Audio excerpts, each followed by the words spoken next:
Hello বন্ধুরা, আজকে আমি ভেবেছিলাম কবিতা পাঠ করে ছাড়ব না, কেননা প্রচণ্ড ঠান্ডা লেগে আমার গলাটা বসে গেছে।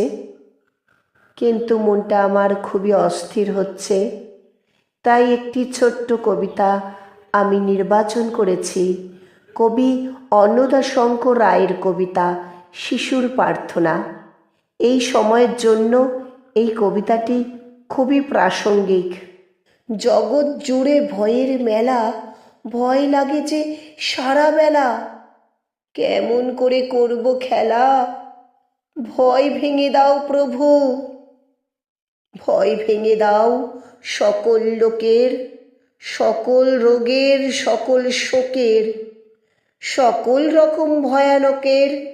ভয় ভেঙে দাও প্রভু।